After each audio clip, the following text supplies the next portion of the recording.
Barangay Love Stories. Love Stories. May mga pagkakataong umiibig tayo sa hindi natin inaasahang panahon at lugar. Mahanap natin ang pag-ibig sa isang platform na akala natin ay laro-laro lang tulad ng mga chat room sa internet na pwede mong makausap kahit ang nasa ibang bansa. Ikaw kapuso, na in love ka na ba sa ka-chatmate mo?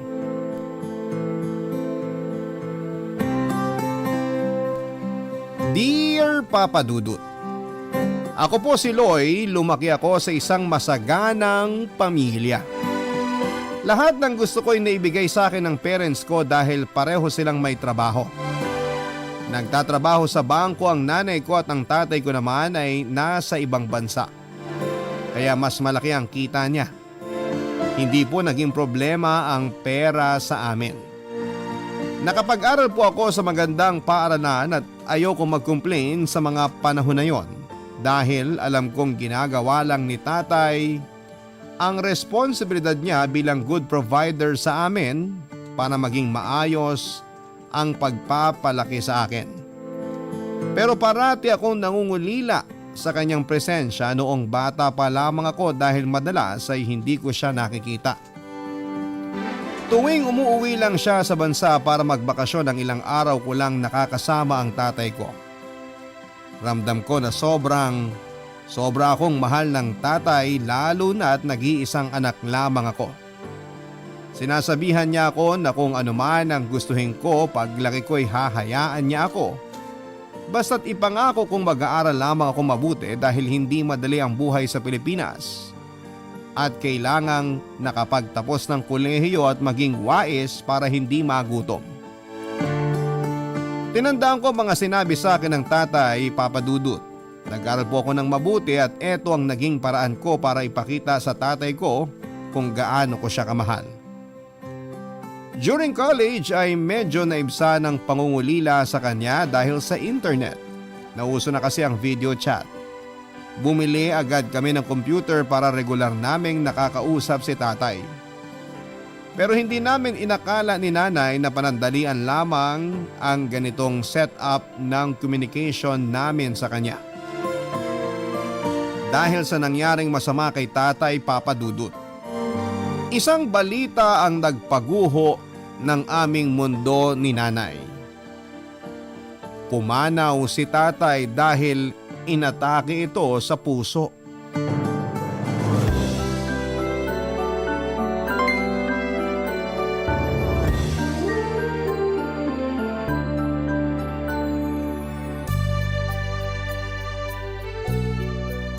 Parang pagod na pagod sa trabaho ang anak kong engineer ah. Baka kailangan ng baby ko ang masahe ni nanay. Nay, pwede po ba? Kaso baka kayo naman ang mapagod. Hard na masahe na ang gusto ng katawan ko. Aba, ibig sabihin binatang-binata ng anak ko? Siyempre naman, 22 na ako. Pero papayagan ko pa rin kayong tawagin akong baby. Kahit baby damulag na ako. Halika nga dito. Nay, tama na. Nakikilig Dating ako. mo lang tapos ngayon engineer ka na. I'm so proud of you, anak. At syempre, proud din ang tatay mo sa'yo. Sayang lang talaga, Nay, no? Hindi naabutan ni tatay na naging engineer ako. Pero alam kong masaya na siya ngayon sa langit. Aba syempre, tuwang-tuwa ang tatay mo sa naabot mo. Pero talaga bang buo na ang desisyon mo na dito lang sa Pilipinas magtatrabaho? Buong buo na, Nay. Dito lang ako. Nay, kung may babalik lang natin ang nakaraan, sana dito lang din nagtrabaho si tatay. Mas maraming pagkakataon ko sana siyang nakabanding. Gusto lang ng tatay mo na magkaroon ka ng magandang buhay. Maging maginhawa tayo. Alam mo, hindi ko na hinangad na sana dito na lang nagtrabaho ang tatay mo. Kasi gusto niya yung ginawa niya at sa ikabubuti ng lahat yon. Ang kaso, inabot lang siya doon ng huling sandali niya sa mundo. Pero ang mahalaga anak, mahal tayo ng tatay mo. Hanggang ngayon, ramdam ko pa rin ang pagmamahal niya. Iba ka talaga, Nay. Maswerte si tatay sa'yo kasi Naging honest ka sa kanya. Yung iba kasi, Ang tawag sa kanila, hindi makontento at walang awa. Ang hirap kaya magtrabaho sa abroad, tapos gumagawa pa ng kalokohan ng naiwan sa Pinas. Ay, o siya, kung saan ka masaya, ay di doon tayo. Pero anak, binatang binata ka na. Abay dapat mag-asawa ka na. ayaw mo na ako maging baby ngayon, Nay? Gusto niyo na ako agad mag-asawa? Gusto niyo na ng apo? Hindi naman ako pabata eh. Tatanda din ang nanay mo kaya gusto ko na ng apo. Kung wala lang akong problema sa matres, marami siguro kayo. Pero masaya naman ako na biniyayaan ako ng isang tulad mong napakabait at gwapo.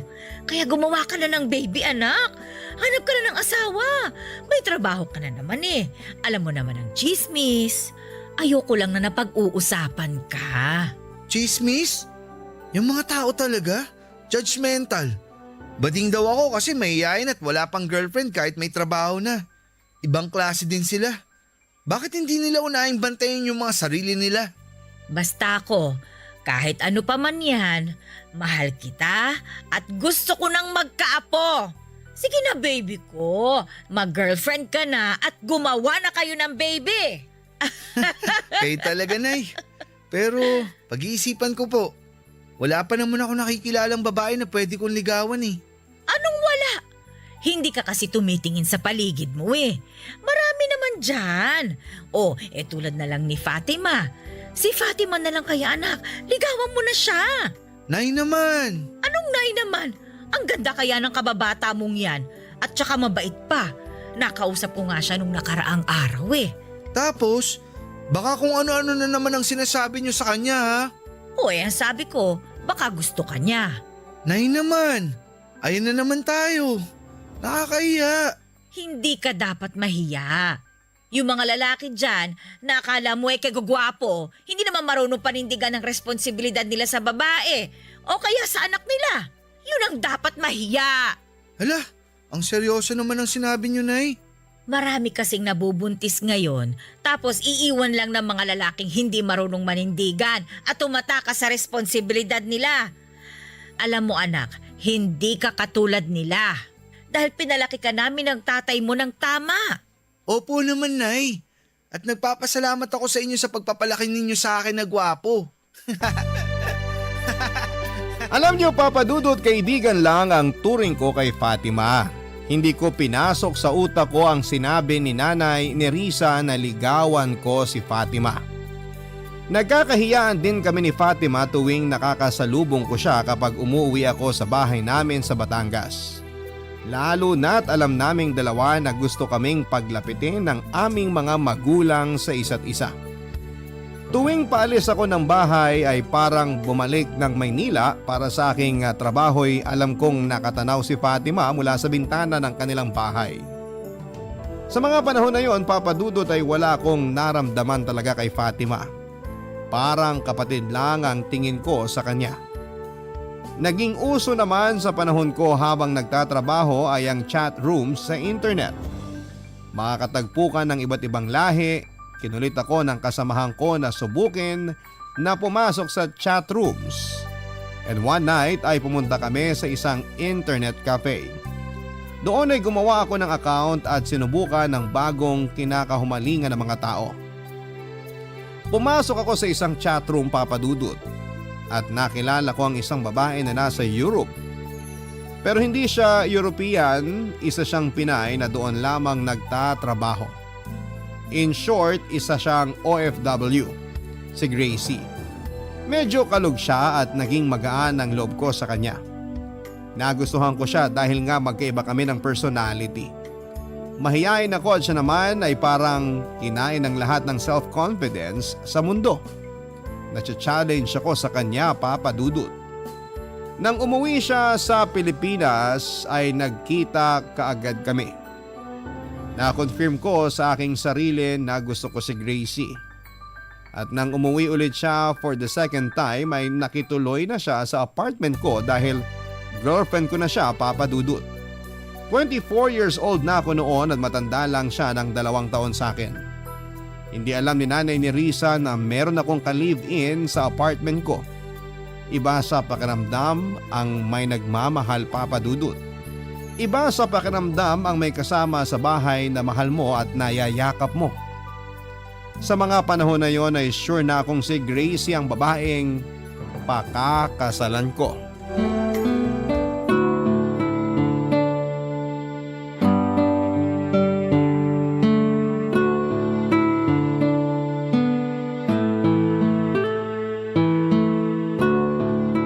Han, pumasok ka sa loob. Hindi magandang tumambay ngayon dito dahil sa usok ng mga sasakyan. Okay ka lang ba? May problema ka ba? Gracie, Oh, ibig sabihin nito magiging tatay na ako? Totoo ba? Yes! Tatay na ako! Han, bakit parang ang lungkot mo? Magandang balita to. pero Han, Nag-alala ka ba dahil hindi ko pa nasabi kay Nanay Neriza ang tungkol sa atin? Umuwi tayo bukas sa Batangas. Papakilala na kita. Alam mo, matagal nang gusto ni Nanay na magkaroon ako ng girlfriend. Ayaw mo naman na ipakilala kita. Pero dapat ngayon, pwede na kitang ipakilala. Magiging mag-asawa na tayo. Magpakasal na tayo. Sabihan ko si Nanay. Matutuwa yun kasi magiging lola na siya. Magkakaapo na siya. Han, salamat ha. Sobrang saya ko talaga. Loy! Oh Han, bakit? Bakit ganyan ang itsura mo? Pananagutan naman kita eh. Hindi ko tatakasan ang responsibilidad ko sa iyo at sa magiging anak natin. Hindi ako pwedeng mabuntis! Bakit? Maselan ba ang kalagayan mo kaya natatakot kang mabuntis? Ipapacheck kita sa doktor. Kayo ng baby natin. Ipapalaglag ko to! Ano? Bakit? Hindi.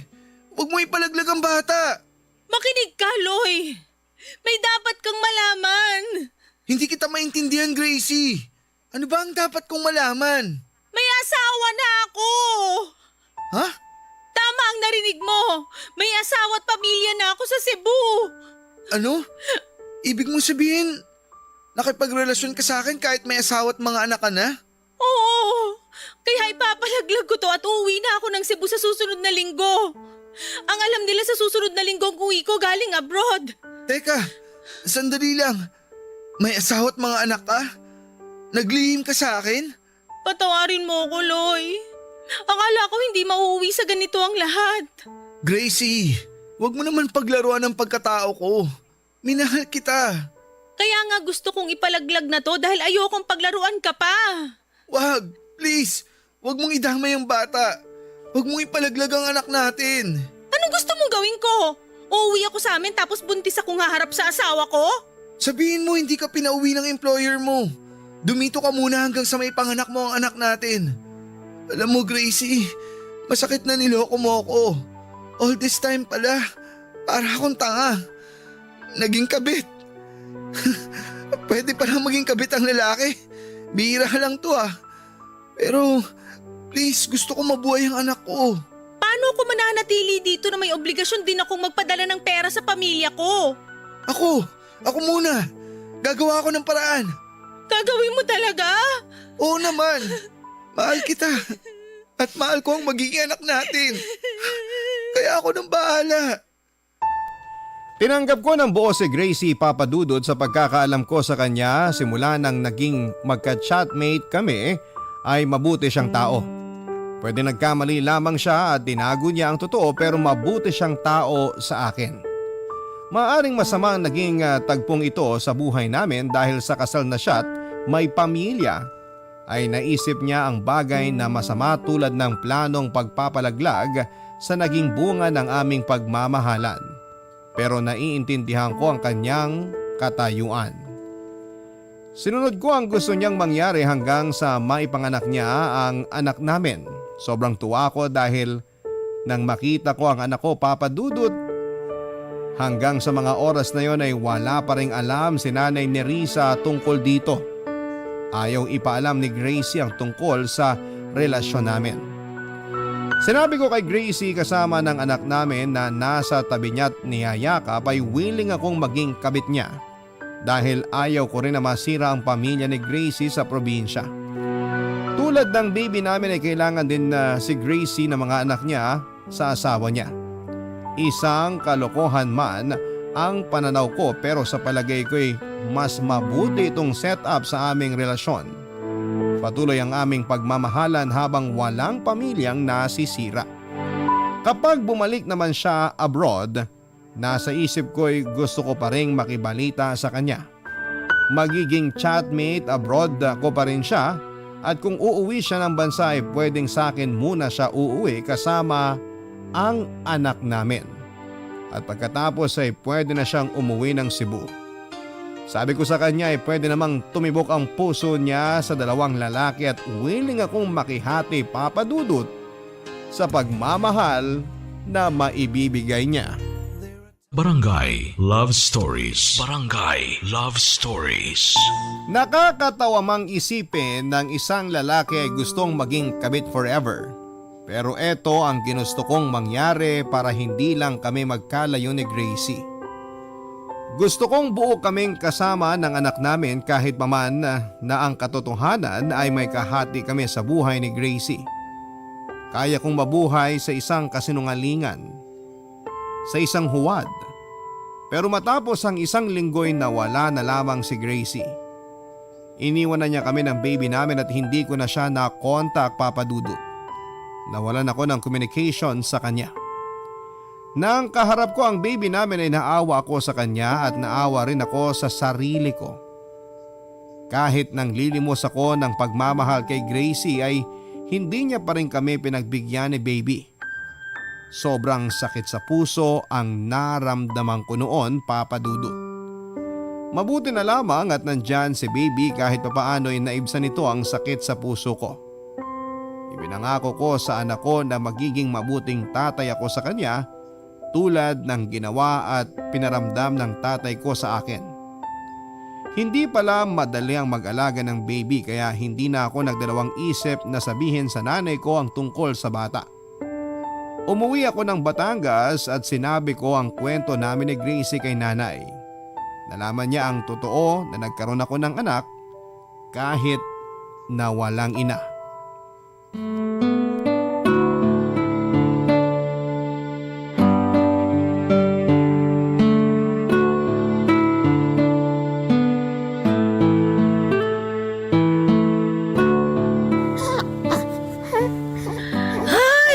Ang likot-likot na ng apo ko. Oh, tingnan mo anak. Ilang buwan na lang ay magwa 1 year na si baby. 2 na kayong baby ko. Si baby Damulag ko at si baby Pogi. Naku, magsaselos na ako niyan. Parang si Baby Pogi na ang favorite ni nanay ah. Asus! Kayong dalawa ang favorite ko, ano? Nay, salamat sa lahat ha.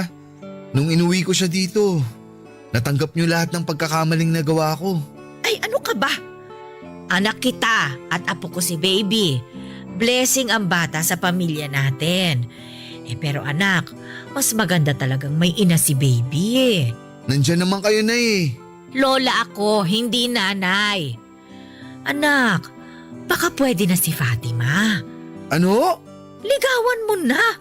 Mabait naman si Fatima eh. At hanggang ngayon single pa rin siya.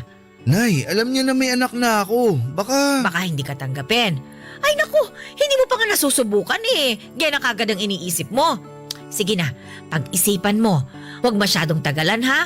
Baka may nag-aabang na rin sa kanya sa paligid maunahan ka. Maganda naman si Fatima. Bagay siya sa'yo. Talaga ba, Nay? Bagay kami? Gusto mo lang talagang may nanay si baby eh. Siyempre naman. Gusto ko may mami si baby Pogi.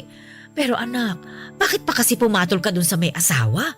Nagtataka lang ako kasi hindi ko naman nakilala si Gracie o hindi mo na ipakilala sa akin. Kaya hindi ko naman masabi kung ano ba yung nagustuhan mo dun sa babaeng yun. Tinamaan lang ang puso ko, Nay. Tinamaan, tapos iniwanan ng bata na parang tuta matapos si panganak. Sa bagay, okay na rin naman. Kasi may baby Pogi ako. Oh, sabi ni baby Pogi, maghanap ka na baby Damulag ng mami ko. I-date mo na si Tita Fatima. Oh, ilang hakbang lang naman ang bahay nila eh. Mabait pa. Oh. Ang kulit-kulit ng lola mo, baby. Nakinig ka naman sa sinasabi ni nanay, di ba? Abay, syempre, nakikinig talaga si Baby Pogi sa lola niyang maganda. Hindi ba, Baby Pogi? No. Anong sinasabi mo, Baby Pogi? Ha? Ano? Gusto mong ipag-date natin si Daddy Baby Damulag mo kay Tita Fatima, no? Wow! Magandang idea yan, Baby Pogi. Kailan ba daw ang date nila? Ano? Bukas na agad? Dinner date ba? Aba, kailangan natin ayusan ang daddy mo para magustuhan siya ni Tita Fatima. Nay, kayo talaga. Anak mo daw ang may gusto eh. Dapat, wag mong i-disappoint si Baby Pogi. Nadali niyo ako. Sige na nga. Bukas, makikipag-dinner date ako kay Tita Fatima kung papayag siya. Yay! Papayag yun. Narinig mo yun, Baby Pogi? Makikipag-date na ang daddy mo, magkakamami ka na. Kayo talagang dalawa. Mahal na mahal ko kayo. Mahal ka rin namin, anak. Kaya gusto namin na sumaya ka. Salamat po talaga, Nay. Hindi ko talaga alam ang gagawin ko kung wala kayo. Naku, gagawin ng ina ang lahat para sa anak nila. Ay, erase. Gagawin ng mga magulang ang lahat para sa anak nila. Kaya ikaw, gawin mo rin ang lahat para kay Baby Pogi Irvin. Mangako ka. Opo, Nay. Pangako po. Gagawin ko para kay Baby Irvin. Pinag-date nga kami ni Fatima, Papa Dudut. Parang iba ang pakiramdam ko noong kaharap ko na siya. Ang ngiti at titig niya ay alam mo nang hindi siya gagawa ng masama. Dahil kay Gracie ay medyo hindi na ako ganon ka-shy type, kaya ako parati ang nag-o-open ng topic para may mapag-usapan kaming dalawa ni Fatima. Mga ilang dates din ang nangyari bago ko nasabing gusto ko siya. Sa totoo po ay gusto ko na si Fatima at hindi dahil naghahanap lamang ako ng pamalit ni Gracie. Genuine po ang pagkagusto ko kay Fatima at parang nakaramdam ako ng panghihinayang dahil hindi ko siya binigyan noon ng atensyon. Baka noong sinabi ni nanay na liligawan ko na nga siya bago ko pa nakilala si Gracie ay malamang naging kami na dahil hindi mahirap na magustuhan at mahalin si Fatima. Pagkatapos ng isang buwan na naging kami papadudod ay niyaya ko na kagad siya ng kasal. Pumayag naman siya kaya hindi na ako nag-alinlangan at nagpakasal kaagad kaming dalawa. Sobrang saya rin ni Nanay ni Risa dahil nakita niyang buo ang pamilya ko at alam niyang mabuting may bahay si Fatima. Hindi ko nakitaan si Fatima na nag-iisip ng kung ano kay Baby Irvin. Tinanggap niya ito na parang galing sa kanya. Kaya sobrang saya ko dahil hindi ako nagkamali na pakasalan at piliing maging asawa si Fatima, Papa Dudut. Matapos nga ang 12 years ay nagkaroon kami ng 4 na anak. Kasama na roon si Irvin, Papa Dudut.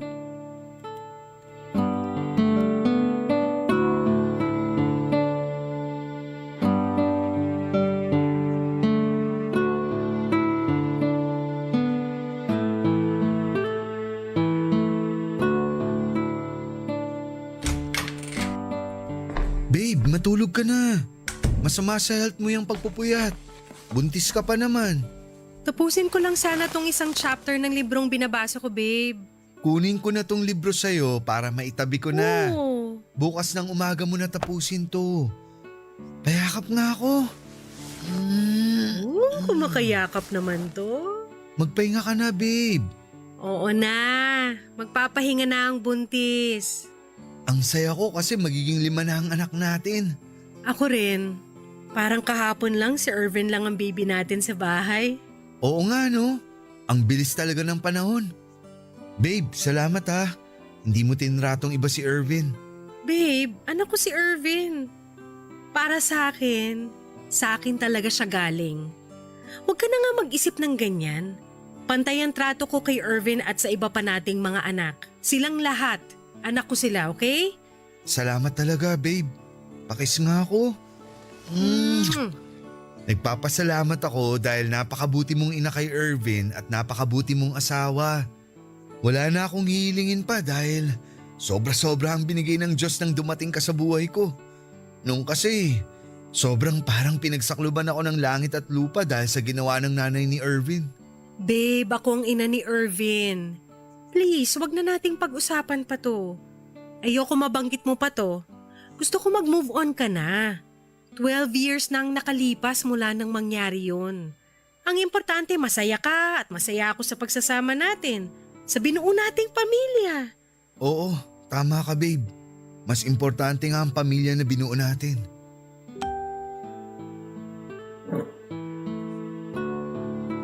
Ay, tingnan mo to babe. Nag-post ako ng pictures natin sa social media. Nag-comment si nanay. Buti madaling naturuan si nanay ni Riza. Nag-comment. Sabi, ang laki na ng baby pogi niya. Pogi naman talaga si Irvin. Siyempre anak ko. Patingin nga. Nagmana talaga sa kagwapuan Eh, at crush mo ako dati pa. oo na. Hindi ko naman ipagkakailayan. Ikaw lang yung may ayaw sa akin noon. Nahihiya ako sa'yo eh. Ano? May hiya-hiya ka pa? Sige na nga, ikaw nang mahiyain. Basta ako babe, mahal na mahal kita. Forever kitang mamahalin. Ako rin. Forever. Pangako yan. Pakis nga uli. Ang ganda talaga ng asawa ko. Dati pa naman. Sandali, selfie tayo. Post ko sa social media para makita ni nanay ni Riza. Sige. Dito, tingin ka sa camera. 1, 2, 3. Ayan. Patingin nga.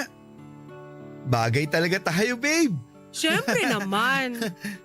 Babe, gamitin mo na kaya yung SOCMED mo. Pang video call ko lang sa inyo ang account ko. Hindi ko tinitingnan ang profile ko at kung ano-anong post. Matanda na ako para dyan. Naku, dapat in ka pa rin, lokong to. Mag-post ka rin para makapag-comment kami ni nanay. Naku, baka kung ano-ano ang i-comment nyo ah. Hindi ah. Sige na. Ano ba yung profile mo, cartoons? Si Irvin ang gumawa niyan. Palitan mo na. Ang gwapo ng asawa ko tapos cartoons ang nakalagay. Sige na nga, magpapatulong ako kay Irvin. Ang papalagay ko dyan yung sobrang gwapo kong picture. Para wala ka nang gagawin kundi ang titigan ng profile picture ko. Talaga lang ha. Sa kakulitan ni Fatima ay naging active ako sa social media, Papa Dudut. Maganda itong platform para makapag-communicate sa mga dating kaibigan. Pero naging way din po ito para balikan ko ang panahon na kachat ko si tatay bago ito namatay at si Gracie noon sa abroad. Parang malapit na ang tao. Parang nasa kabay mo ang mundo. Sa isang click lang ay mahanap mo na ang tao at maaari mong makausap sa chat at pwede ring video chat. Nagiba na ang anyo ng communication. Nangangati ang mga daliri ko at hinanap ko si Gracie sa social media. Nakita ko kaagad ang account niya at tinignan ko ang mga larawan niya at ang kanyang pamilya. Parang muling nagbalik ang saya at sakit na naramdaman ko. Ang mga alaala ng pagsasama namin. Ang una naming encounter sa chat room noong hanggang sa nagsama kami sa apartment at naisilang si Irvin. Pinigilan ko ang sarili ko na i-message si Gracie para ano pa kung kukumustahin ko siya. Hindi na maibabalik pa ang nakaraan. Pero after many months ay hindi ko na rin matiis talaga, Papa Dudut. Nag-iwan ako ng message sa kanya. Gusto ko yung burahin ang message ko pero hindi naman po pwede. Para ako nanlalamig na hindi ko alam kung bakit ko nagawang mag-message pa sa kanya. Parang hindi ko alam kung ano ang gusto kong ipahiwatig sa pangungumusta ko sa kanya.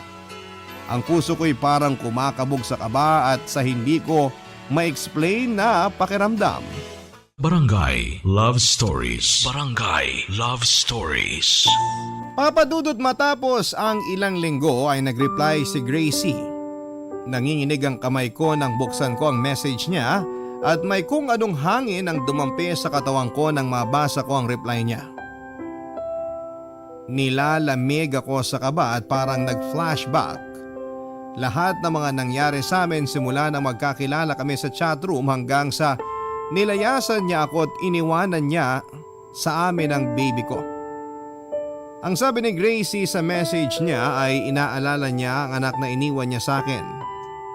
Mabuti daw at nag-upload ako ng mga pictures ni Irvin at nakita niya ang anak namin. Nakita na rin niya ang buong pamilya ko. Nagpapasalamat siya na nagkaroon ako ng pamilya. Dagdag pa ni Gracie na gusto niyang makita ako dahil uuwi siya ng Pinas sa susunod na buwan.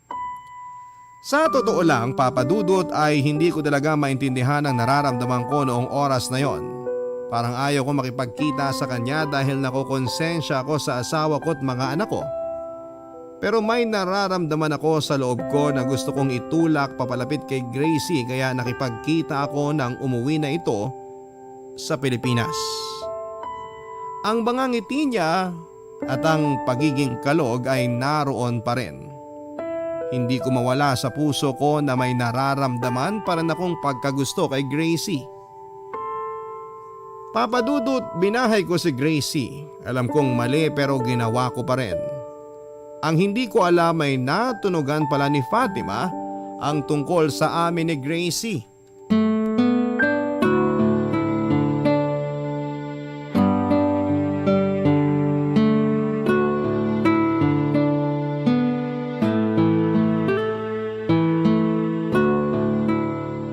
Binata na talaga ang anak ko. Kailan ko siya makikilala in person? Kahit ipakilala mo lang akong kaibigan mo. Hindi na kailangan na ungkatin pa ang nakaraan. Wala naman siyang alam na iba pala ang nanay niya. Dahil pinalaki niyo naman siya ni Fatima ng mabuti. At si Fatima na kinikilala niyang ina. Buti late niyo siyang naparegister. Kaya kayo talaga ni Fatima ang naging parents niya sa papel. Oo, buti nga eh. Si nanay ang nagbigay ng Irvin na pangalan sa kanya. Kapag ready na siya sa lahat, ipapaalam ko rin. Kailangan niyang malaman ang katotohanan. Salamat, Loy. Pwede ko siyang isama dito sa susunod na linggo. Sana nga maisama mo, Loy. Loy, thank you at tinanggap mo pa rin ako. Alam mo, hindi kita nakakalimutan. Tiniis ko lang na hindi ka talaga kausapin. Nagpakalayo-layo. Para hindi na maging magulo ang buhay mo. Feeling ko, tama naman ang ginawa ko. Sobrang namiss kita. Akala ko nga nun hindi ko kayang mabuhay nang wala ka eh. Mabuti at nakahanap ka ng tulad ni Fatima. Basta, wala akong intensyon na angkinin ka. Ito lang ang magiging setup natin. Kapag uuwi ako ng bansa, magsama lang tayo kahit 1 buwan. Dahil mahal kita. Gusto kitang makapiling. Tulad ng dati. Ayaw ko ring masira ang pamilya ko at pamilya mo. Mahal natin ang mga pamilya natin. At ayaw nating masira yun. Kaya itago lang natin to. Wala namang makakaalam eh. Oh, may kumakatok. Sino kaya yun? Buksan mo na. Baka yung may-ari nitong nirentahan natin. Alam mo naman yung matanda. Medyo may pagka-intrigera. Sige, sandali. Bubuksan ko.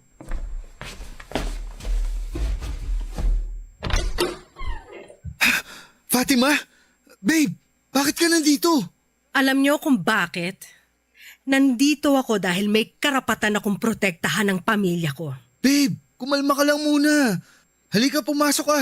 Dito tayo sa loob mag-usap. Hindi ako mag-eskandalo. Edukado akong tao. Ikaw pala si Gracie. Fatima, wala akong balak na sirain ang pamilya nyo. Ano pala tong ginagawa ninyo? Mahal ko ang asawa ko at pamilya ko. Alam kong nandito ka para tuksuhin uli ang asawa ko. Makinig ka. Asawa ko si Loy. Akin ang asawa ko. At gusto kong malaman mo na ako ang ina ni Irvin. Nagkakaintindihan ba tayo? Naiintindihan niyo ba ako? Please. Anong please? Gusto mong tumigil ako sa pagsasalita? Ayaw niyo marinig na nasasaktan ako?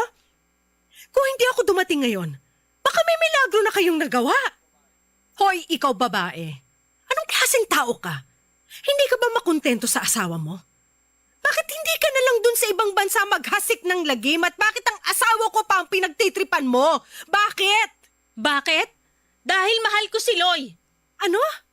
Mahal mo ang asawa ko? After so many years, kaya ka bumalik at gusto mo magpakamot sa asawa ko dahil mahal mo ang asawa ko? Pinigilan ko pero... Pinigilan mo, pero sobrang kati mo. Ha? Babe, tama na. Umuwi na tayo. Pag umuwi na tayo, Ibig sabihin ba, ako at ang pamilya natin ang pinili mo? Na ito na ang huli niyong pagkikita ng babaeng to? Fatima, gusto ko makita ang anak ko. Yun naman pala! Gusto mo makita ang anak mong iniwan mo na parang tuta? Kung ito pala ang gusto mo, bakit nandito kayo? Sa apat na sulok ba ng kwartong to, makikita mo ang anak mo? Ako ba pinaglololoko ninyo? Hindi ako tanga. Mabait akong tao pero hindi ako tanga. Alam kong hindi mo maiintindihan ang magiging rason ko pero sana pagbigyan mo akong makita ang anak ko. Hindi ko siya kukunin sa inyo. Wala naman akong karapatan. Hindi ako magpapakilala na ako ang nanay niya. Gusto ko lang siyang makita. Alam mo, hindi ako madamot. Alam kong ina ka rin, pero paano kita mapagkakatiwalaan ngayong isa kang sinungaling? Nagsinungaling kayo sa akin. Inilihim niyo tong kawalang hiyaan ninyo. Babe, tama na! Please! Ang sakit! Ang sakit-sakit ng ginawa mo. Babe, patawarin mo ako. Sige na, umuwi na tayo. Sa bahay na tayo mag-usap. Tama! Umuwi na tayo! Noong gusto kong pagtaksilan ng asawa ko ay naging palaban naman ito sa relasyon namin kahit pa wala akong balak na iwan siya. Tama si Fatima, Papa Dudut. Dapat iniwasan ko na lamang si Gracie o kung balak lang nitong makita ang anak ko'y dapat hindi ako naglihim sa kanya. Alam niyo, Papa Dudut, ay humanga ako kay Fatima dahil sa tapang sa sarili na harapin kaming dalawa ni Gracie at ang hindi niya pagsuko sa pamilya namin.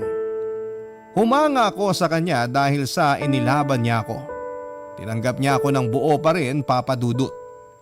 Naging tao at ina si Fatima kaya pinayagan niyang makipagkita si Gracie kay Ervin. Ipinakilala namin si Gracie na kaibigan ko. Ramdam ko kung gaano kasakit kay Gracie na iniwan niya ang anak at ramdam ko rin na masaya siya na makita itong malusog at puno ng pagmamahal naming dalawa ni Fatima. Pansin kong ang pagpipigil ni Gracie na lumuha sa harap ni Ervin. Ito na pala ang naging huling pagkakataon na makita at makausap ko si Gracie. Pagkatapos ng tagpong ito ay deactivated kaagad ang kanyang social media account. Hindi talaga pwede dahil kung ipilit namin ang aming mga sariling pagsaluhan ang maling pag-ibig ay nadaramay makakasira ito. Hindi lang sa aming mga pamilya kundi sa aming mga sarili.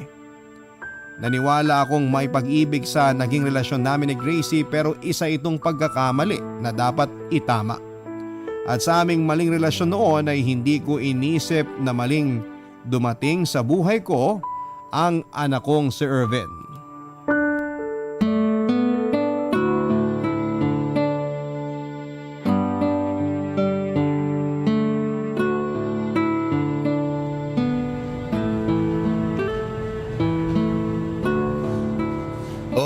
Dalawa ang bibiling kong sapatos mo. Yung isa ako ang pipili para sa graduation mo. Yung isa naman, ikaw na ang pumili para magamit mo pang forma mo. Grabe, binatang binata ka na anak. Salamat tay, iba ka talaga. Siyempre naman. Pero ano ba ang kukunin mong kurso pala sa college? Hindi mo pa rin nasasabi sa amin kung anong gusto mo. Gusto ko maging marine engineer tay, pero gusto ko magtrabaho abroad. Abroad? Bakit hindi na lang dito sa atin? Pwede rin naman pero mas malaki sahod sa abroad tay. Gusto kong yumaman agad. Sa bagay. Pero alam mo nak, kung ako papipiliin, dito na lang sana sa Pinas. Nakaya ko naman na dito ako sa Pinas ha. Mahirap nga ang buhay.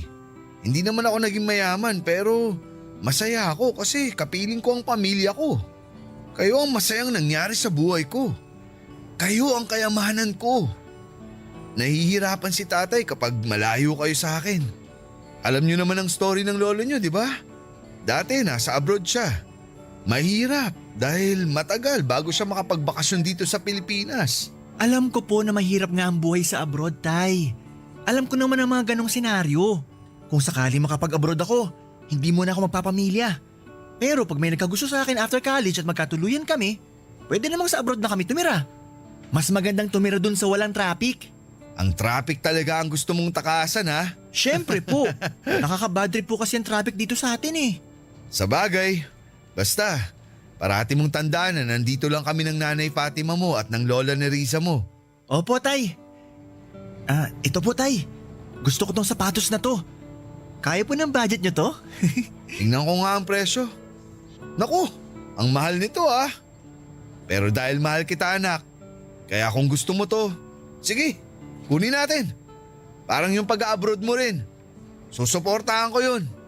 Alam ko na matutupad mo ang mga pangarap mo. Malaki ang tiwala ko sa'yo na kaya mong makuha lahat ng mga pangarap mo sa buhay anak. Salamat po, Tay. Kakayanin ko po lahat para matupad ang mga pangarap ko. Tay, nandito na po si Nanay. Oy, parang abotenga na yung ngiti mo, Irvin. Siyempre, Nay. Bibilhan po ako ni Tatay ng the best na sapatos eh. Patingin nga ng napili mo. Yan ba? Ay, maganda nga. Bagay yan sa'yo, nak. Bayaran nyo na para makapag-dinner na tayo. Ay, naku kayong mag-ama. Akala ko ba madali lang mamili ang mga boys? Kayo pala tong matagal eh. Tapos na ako mamili ng sakin. Usapang sapatos po kasi, Nay. Dapat yung the best ang mapili. Kaya matagal ng paghahanap. Ikaw talaga. Pero hindi pa po kami tapos mamili, Nay. Tama yung anak natin babe. Kasi bibilang ko pa siya ng bagong sapatos na isusuot niya sa graduation. Sana pala hindi ko binilisan ng pamimili ko. Sana pala in-inform nyo ko.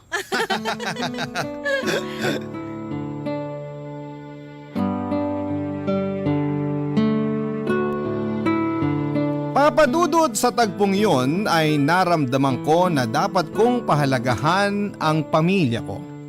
Ang pagiging ama ko at ang pagiging asawa ko kay Fatima. Naging mas malapit ako kay Irvin dahil gusto kong nakakasiguro na kapag may gusto siyang gawin o plano ay ipapaalam niya sa akin para mas lalo ko siyang magaw niyang mag-abroad. Iba daw sa pakiramdam yung nakakapunta sa ibang bansa. Sa totoo lang kahit nag-aaral pa lamang si Irvin ay hindi ko nasa ibang bansa na siya. Or feeling ko na nasa ibang bansa na siya. Napapraning ako, hindi ko lang pinapahalata sa anak ko at tinibayan ko ang loob ko dahil sa advanced technology natin. Iba na rin siguro ang maging dynamics ng pag-abroad ni Irvin dahil anytime na naman ngayon ay pwede nang makausap via video call ang sinuman kahit saan pa man siya sa mundo. Hanggang ngayon papadudot ay walang alam si Irvin sa nakaraan.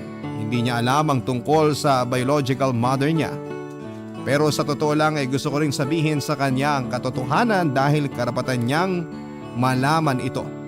Naghahanap lamang po ako ng tamang panahon. Masaya ako sa naging pamilya ko ngayon at sa ngayon ay nag-aaral pa rin po si Irvin sa college.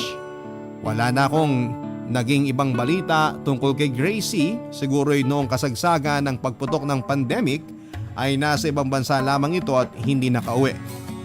Kung magkita man kaming muli ni Gracie ay magiging magkaibigan na lang talaga kami at ipapaalam ko na parati kay Fatima ang lahat. Dahil ayaw kong masira ang pamilya ko, Papa Dudut.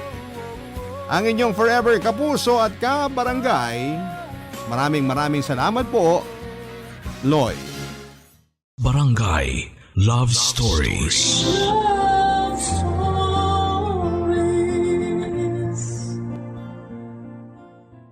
Barangay LS 97.1 Number 1 Forever. Mga kwento ng pag-ibig, kwento ng pag-asa at mga kwento ng buhay dito sa Barangay Love Stories.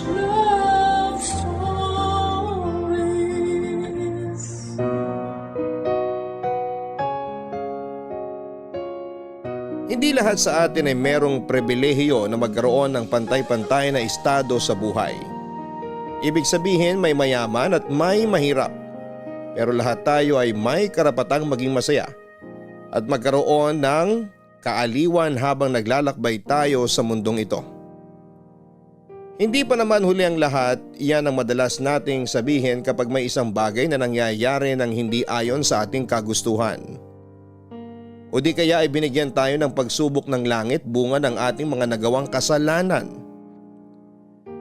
Habang ito'y hindi masama dahil habang may buhay ay may pag-asa. Ang mga katagang ito ay maaari nating maiwasan kung sa una pa lamang ay hindi na tayo nagkulang. Yan ang eksaktong pinagdaraanan ng kabarangay at letter sender natin ngayong Sabado na si Amos. Gusto mo na bang makarelate sa kanya? Gusto mo na bang makarelate sa kanya? Tunghayan natin ang kanyang storya sa mga kwento ng pag-ibig, buhay at pag-asa sa nangungunang Barangay Love Stories. Dear Papa Dudut, bago ko po umpisahan ang pagbabahagi ng kwento ng buhay ko, ay gusto ko pong samantalahin ang pagkakataon para magpasalamat sa programa ninyo na Barangay Love Stories. Maraming salamat po sa lahat ng bumubuo nito. Malaki po ang naitutulong ng mga istoryang ibinabahagi ninyo para ma-inspire at matuto ako mula sa mga karanasan at pagsubok na pinagdadaanan ng mga kabarangay natin. Aminin ko ang karamihan sa mga yon ay nagagamit ko sa tunay na buhay. Lalo na kapag nagpapayo kayo sa dulo ng bawat istorya, Papa Dudut. Kaya isang gabi, naisip kong sumulat sa inyong istasyon na tumaasa po ako na sana ay mapili po ninyo ang aking kwento. Tawagin niyo na lamang po ako sa pangalang Amos, 31 years old at tubong Indang, Cavite. Pero kasalukuyan po akong nasa Makati dahil sa aking trabaho. Lumaki po ako sa isang depektibong pamilya. Kumbaga sa isang maayos na gamit ay sira ang mainam na terminolohiya. Alam ko naman na walang perpekto sa mundo. Lahat ng bagay pati tao ay may kapintasan at may diferensya. Pero bilang bata na produkto ng magulong pamilya ay malaki po ang impluwensya nito sa akin. Factory worker po ang tatay Enteng ko samantalang kasakasama namin sa bahay ang nanay Gloria namin. Meron po akong kapatid na babae, si Badet. 10 taon po ang tanda ko sa kanya kaya naman baby sister po talaga ang turing ko sa kanya.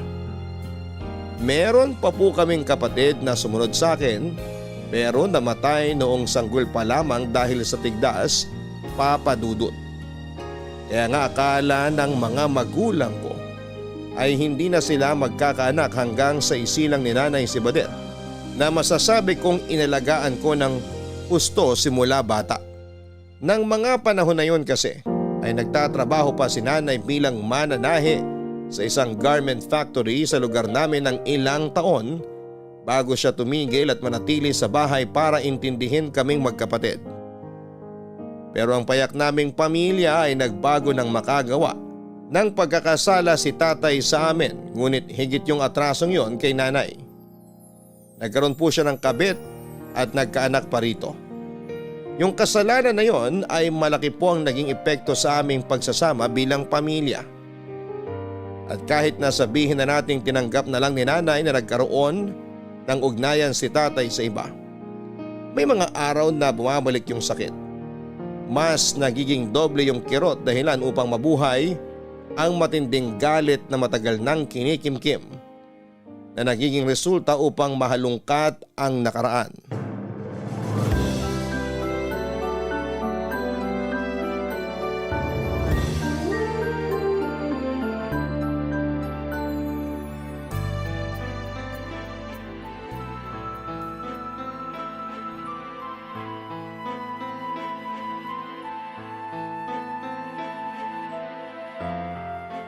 Walang hiya ka, Enteng! Dapat sa'yo binabato ng kalderong damuho ka! Uy! Kumuntik na ako dun ah! Hoy Gloria!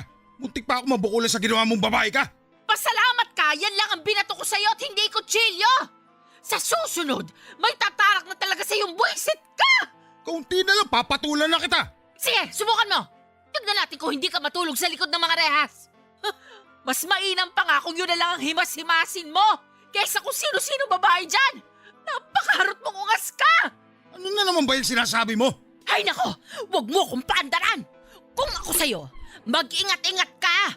Kasi isang araw bubula na lang yung bibig mo! Nay, Tay, andito na po ako. O Amos, ba't ngayon ka lang? Saan ka galing? Galing po ako sa eskwelahan, Tay. Sigurado ka? Igagaya mo pa sa'yo na sinungaling yung anak ko? Pwede ba patahimikin mo tong nanay mo? Kaunti na lang, kukutos ako na to. Ingay-ingay, napakapalaway. Ba't ako pa talagang pinapalabas mong nag-umpisa ng gulong to? Sino pa nga ba? Alam nga naman yung kapitbahay. Ikaw yung maingay dito. Kanina ka pa putak ng putak. Daig mo pa yung manok sa ingay. Nakakabingi ka na. Ay, Nay, ano na naman po bang pinagtatalunan niyo ni Tatay? Eto kasing magaling mo, Ama. Nalaman ko may nilalanding babae dun sa trabaho nila. Hindi totoo yan, Gloria. Hoy Amos, wag ka maniniwala sa nanay mong sukdulan ng sinungaling. Huwag na huwag mo akong matawag-tawag na sinungaling. Dahil napatunayan mo na sa akin at sa mga anak mo na hindi ka mapagkakatiwalaan. Sino nagkaroon ng kabit sa atin noon? Ako ba? Hindi ba ikaw? Ayan na naman tayo. Matagal na yung Gloria. Hindi ka pa ba nakakausad? Paano ko uusad? Palagi mong pinapaalala sa akin na hindi ka mapagkakatiwalaan. Akala ko ba pinatawad mo na ako? Pinatawad nga kita. Pero hindi ko makakalimutan kung paano mo ako pinagbukang tanga. Tapos ngayon, malalaman ko na meron ka na namang kinalolokohan sa trabaho ninyo. Tay, totoo po ba yung sinabi ni Nanay? Anak, kasi... Kung ganun, totoo nga. Pero wala naman akong ginagawang masama. Nagkataon lang yun. Nabigyan lang na mali siya. Nabigyan ng mali siya kasi meron naman po talagang mali siya. Anong sinabi mo? Aray! Ito tumatalas tapos ng dila mo kung asika. Iwan niyo ako! Hindi po ako makahinga! Aray! Nagteteng ka naman, Gloria! Bakit mo ko inampas? Sige, subukan mo pang saktan si Amos. Baka hindi kita matansyang hudas ka. Anak, ayos ka lang ba? May masakit pa sa'yo? Ayos lang po ako, Nay. Sus! Akala mo naman may ginawa ko dyan sa anak mo. Kinwelyuhan ko lang. Pagsabihan mo yung anak mo na ayusin yung pagsagot sa akin. Hoy Amos, tatay mo pa rin ako. Tatay ko nga kayo pero nagpapakatatay po ba kayo sa amin? Kasi kung oo, bakit hindi kayo nagbabago? Sinusubukan mo talaga ako? Bababuhin ko yung ulo mo! Di bambuhin nyo? Diyan naman kayo magaling eh. Yung manakit. Pumreno ka ha? Sumusobra ka ng bata ka! Hindi na po ako bata. 20 anyos na ako. Kaya alam ko na yung mga nangyayari. Alam ko na kung ano mga pinaggagawa nyo. Kahit anong sabihin mo, bata ka pa rin at wala kang alam. Kaya manahimik ka na lang dyan kung hindi kukutusan talaga kita. Huwag mong sasaktan ng anak ko. Magkakamatayan tayo, Enteng. Kaya nagiging matigas ulo niyang si Amos eh. Kasi kinukonsinti mo. Alam mo, mabuti pa magsama kayo. Ayoko matulog dito sa bahay ngayon. Pareho kayo mga buwisit. Saan ka pupunta? Wala ka na doon. Doon ka pupunta sa babae mo, no? Ewan ko sa'yo. Hayaan nyo na po siya, Nay. Ano kayaan? Mamayamana ka na naman niya yung babae niya. Hoy, Enteng! Dito ka lang sa bahay! Hindi ka aalis! Ayoko makita yung pagbumukha mo.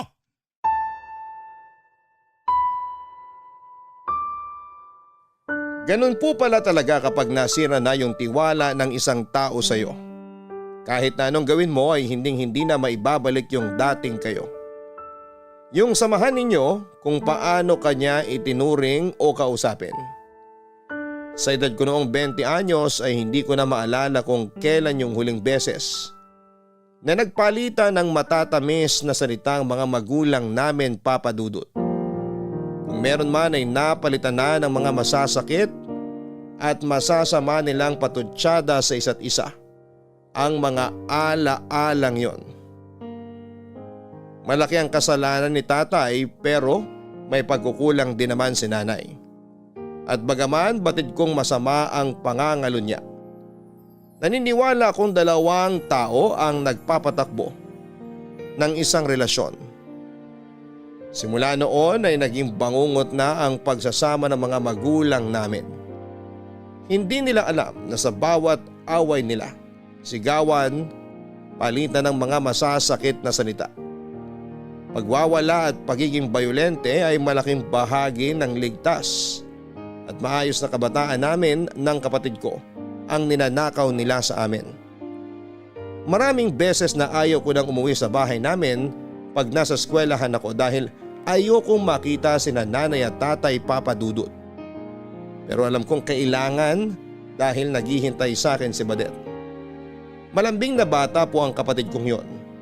Pero matatakotin siya lalo na pag may nakakarinig siya ng kalabog at malalakas na boses.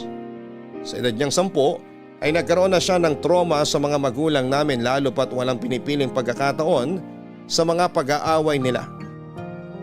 Isang gabi ay umuwi po ako sa bahay namin na alalang-alala dahil binalita sa akin ni nanay doon pa lang sa pinto na nawawala daw si Badet. Tumakbo raw ito noong nagsasagutan sila ni tatay kaya naman hinanap ko po kaagad ang kapatid ko. At makaraan ng kalahating oras ay natagpuan ko siya sa bakanting lote na palagi naming tinatambayan. Andito ka lang pala, Badet. Pinag-alala mo kami. Sorry, kuya. Ay, ayos lang. Mahalaga, ligtas ka. Pwede bang tumabi si kuya dyan sa upuan mo? Pwede po. Usog ako. Ayan, upo ka na, kuya. Kasya tayo rito sa bato. Malapad naman to eh. Matigas nga lang. Okay ka lang ba? Okay naman po. Paano mo po nalaman na nandito ako? Tambayan natin to eh. Dito tayo madalas nagpupunta pag nag-aaway si nanay at tatay. Medyo huli na nga nung maalala ko kasi halos nalibot ko na buong barangay natin kakahanap sa'yo. Sorry po ulit, kuya. Hindi ko po sinasadya na mag-alala kayo sa akin. Sabi sa akin ni nanay, tumakbo ka raw na umiiyak kanina palabas ng bahay. Tapos di ka na nila nakita ni tatay. Bakit ka ba tumakbo? Natatakot po kasi ako kanila, tatay eh. Nagsisigawan po sila kanina sa bahay, kuya. Tapos, kumuha po si tatay ng plato. Binato niya po kaya nabasag po. Tana, Badet. Tana. Takot ako, kuya. Kasi galit na galit si tatay. Tapos, sigaw ng sigaw si nanay.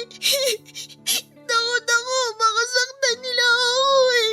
Hindi ka nila sasaktan dahil ako ang makakalaban nila. Gagawin mo po yun? Oo naman, kasi kapatid kita at hindi kita hahayaang masaktan ni nanay at tatay. Kaya huwag ka nang umiyak, nandito lang si kuya. Huwag mo ako iiwan, kuya. Siyempre hindi, bakit ko naman gagawin yun? Kasi malaki ka na eh. Magtatrabaho ka na sa malayo pagtapos mo mag-aral. Matagal pa naman yun, saka kung mangyayari man yun, isasama kita. Di ba sabi ko hindi kita iiwanan?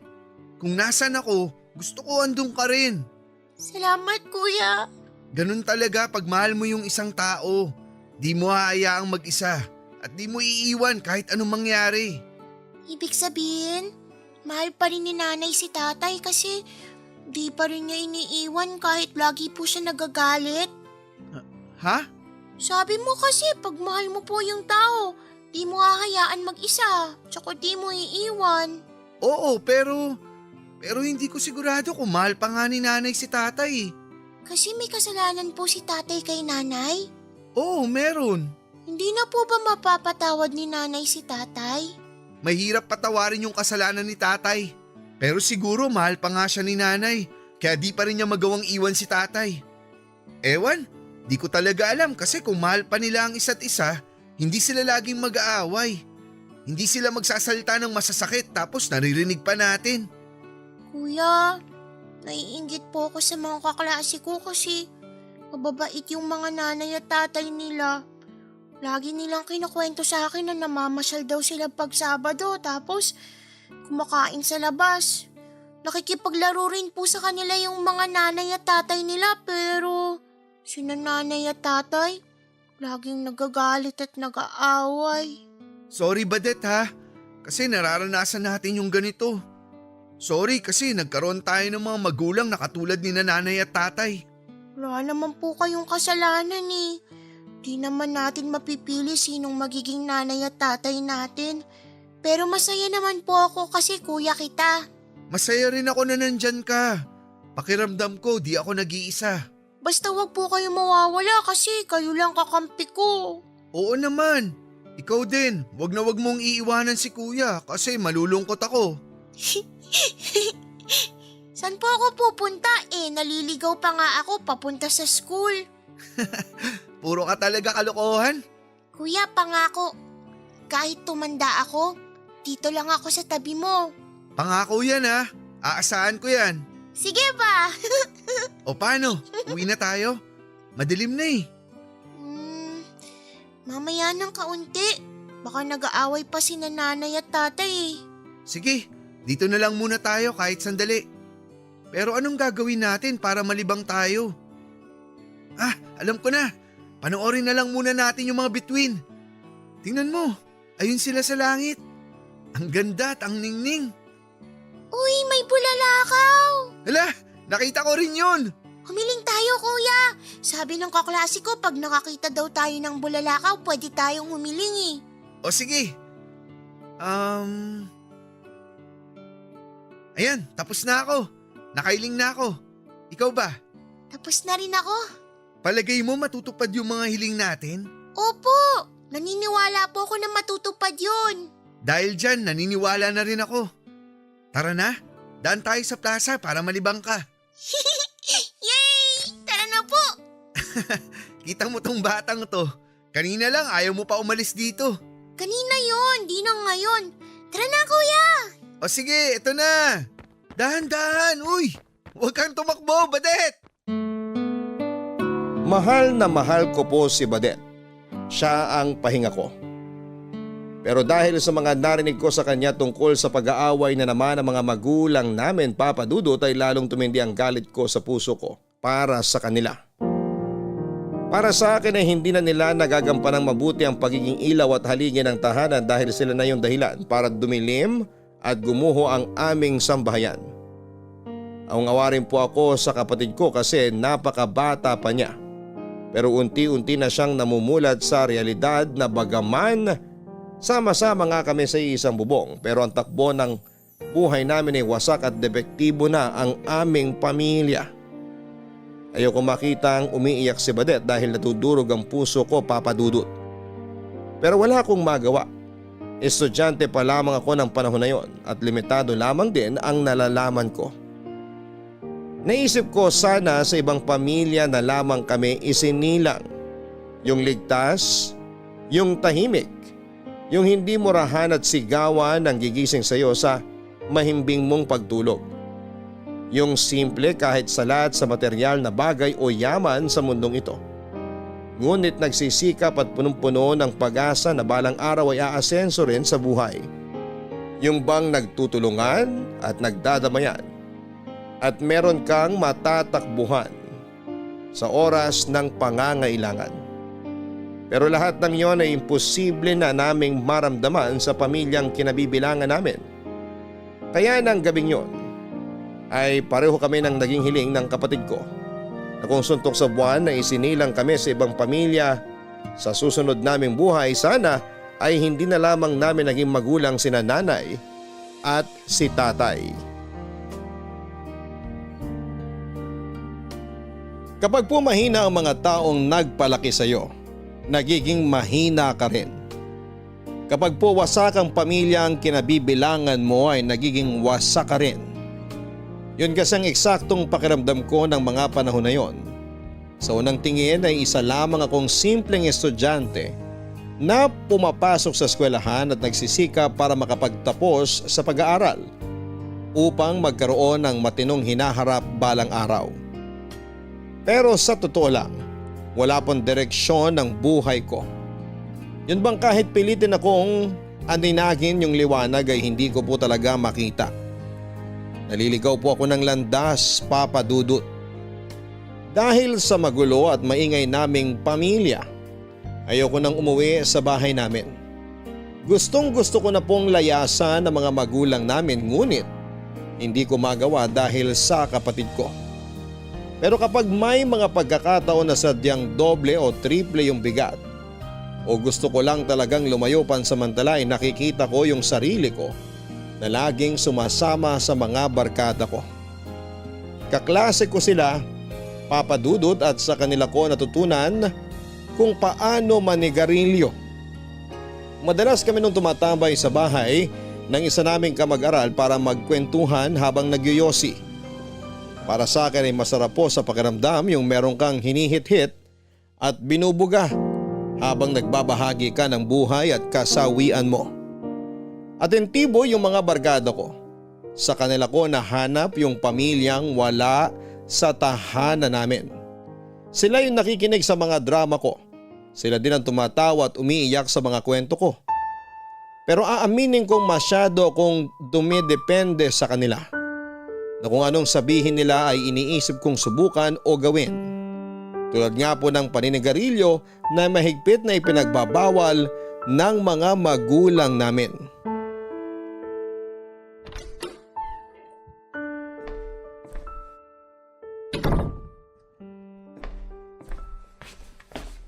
Bakit ngayon ka lang?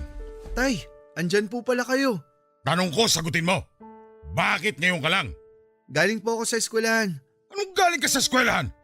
Alauna na na madaling araw. Kapo pa sarado ang eskwelahan nyo. Huwag po kayong sumigaw. Baka magising sina Badet at nanay. Wala akong pakialam. Aray! Bakit po kayo namamalo? Akala mo hindi ko napapansin yung pare-uwi mo na madaling araw? Tapos lagi mo sinasabi na galing ka sa pesteng eskwelahan nyo? Yun naman yung totoo ah.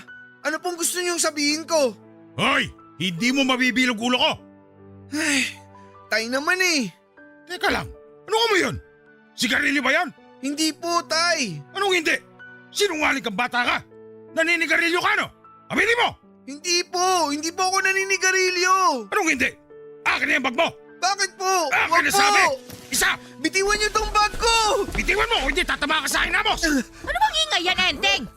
Sarap-sarap ng tulog namin ng anak mo eh. Kuya! Sinasabi ko na nga ba? Oh, tignan mo, Gloria! Tignan mo tong nakita ko sa bag ng magaling mong anak! Ano ba yan? Teka, sigarilyo ba yan? Akin na po yan, tay. Sa'yo ba yan, Amos? Nay, sorry. Kailan ka pa natutong manigarilyo? Nay, huwag niyo pong saktan si Kuya! Huwag kang makisali rito, Badet! Doon ka sa higaan natin! Opo, Nay. Yan ba ginagawa mo kaya madalas madaling araw ka na umuwi dito sa bahay? Ano naman sa inyo? Aba, sumisigaw ka na ngayon? Bakit, tay? Kasalanan ba manigarilyo? Marami naman dyan naninigarilyo ah. Di naman sila nakukulong. Kaya bakit ganyan kayo ninanay sa akin? Masama sa kalusugan mong paninigarilyo! Gusto mo bang bumalik yung hika mo? Wala po akong pakialam. Akin na po yan, Nay. Dapat dito sinisira! Nay naman eh. Yan nga lang yung libangan ko eh. Anong libangan yung sinasabi mo? Di ka ba nakikinig? Masama sa kalusugan mong paninigarilyo! Kailan pa po kayo nagkaroon ng pakialam sa akin? O sa amin ni Badet? Kailan pa po ba? Anong sabi mo? Hoy, Amos! Ayusin mo yung pagsagot-sagot mo sa nanay mo! Bakit ko aayusin? Eh kayo nga lagi niyong minumura si nanay.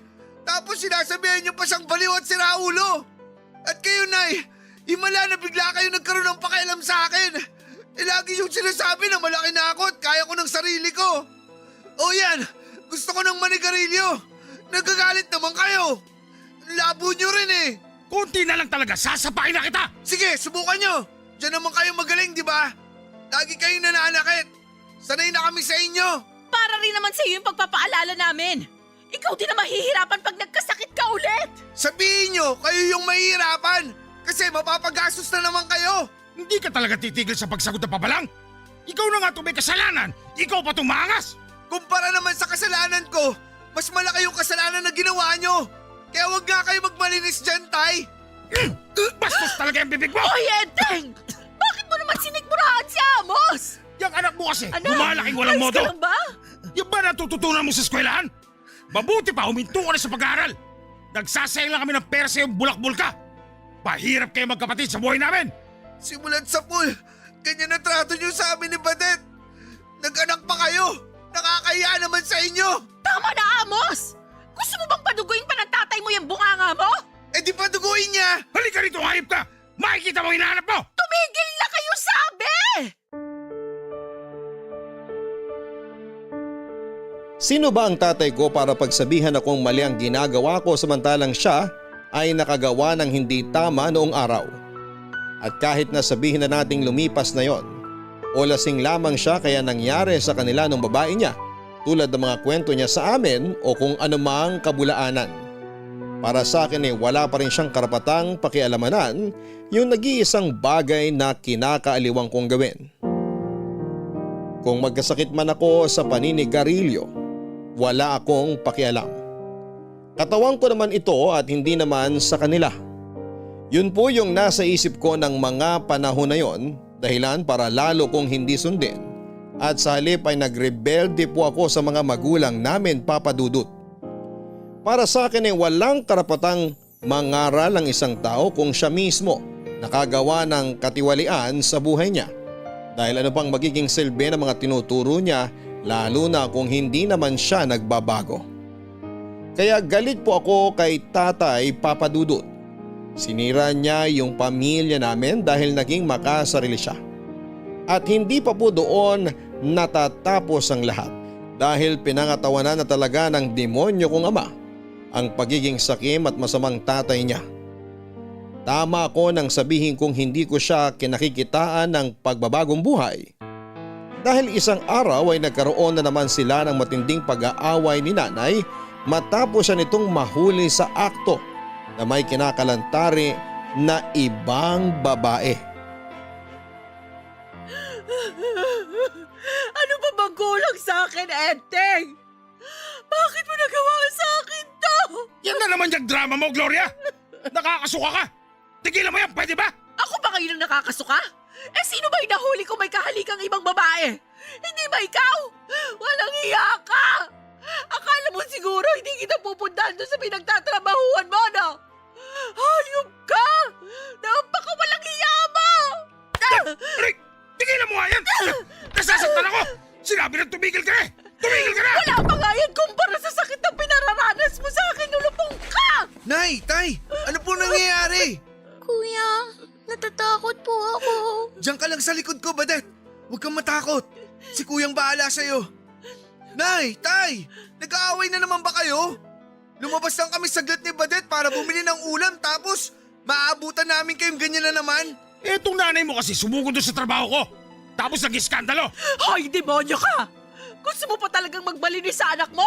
Eh napakadumi mo namang hayop ka! Nagsalita yung akala mo malinis. Kuya, natatakot po ako kina nanay at tatay. Badet, tahan na. Tingnan niyo ginawa niyo kay Badet. Di po ba pwede na mag-usap na lang kayo ng mainahon para di natatakot kapatid ko? Hindi ako sumisigaw dito. Yang nanay mo parang nakalunok ng mikropono. Ang kapal na mukha mong baliktarin ako! Hindi ako magkakaganito kung hindi kita naaktuhang nililingkis at nilalaplap yung katrabaho mo! Yung bunganga mo ha, Gloria. Naririnig ka ng mga bata, oh. Ngayon, nahihiya ka sa kanila?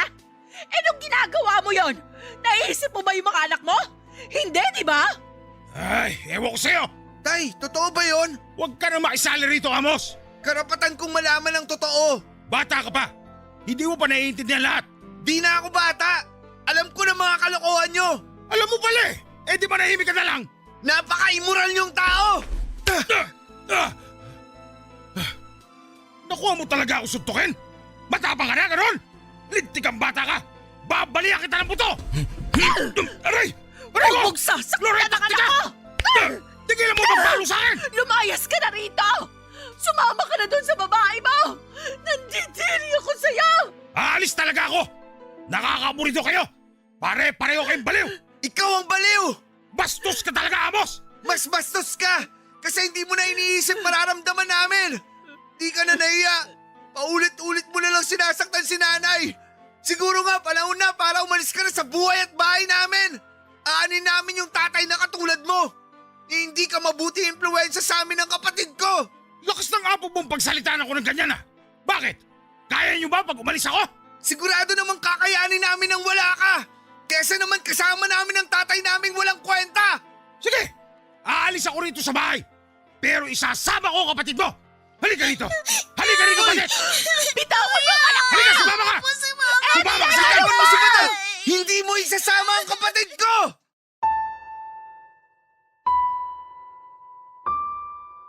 Hindi naman po naisama ni tatay si Badet dahil pinagtulungan namin siya ni nanay. Sa huli lumayas na lamang po siya sa bahay namin. Kung ako man po yung nasa posisyon ni nanay ay palalayasin ko rin si tatay dahil namumuro na siya sa mga katarantaduhan niya. Tapos ang lakas pa ng loob niyang idahilan na aborido na siya sa pamilya namin samantalang siya nga ang dahilan kung bakit kami nagkagulo. Hindi ko po maiisip kung anong tumatakbo sa utak ni tatay at kitang-kita ko sa mga mata niya. yung pagnanasang iwanan kami. Hindi po siya nakontento kung ano-ano pang mga masasakit na litanya ang mga sinabi niya na kung maselang kang tao ay siguradong ikakapilas ng puso mo pag narinig mo.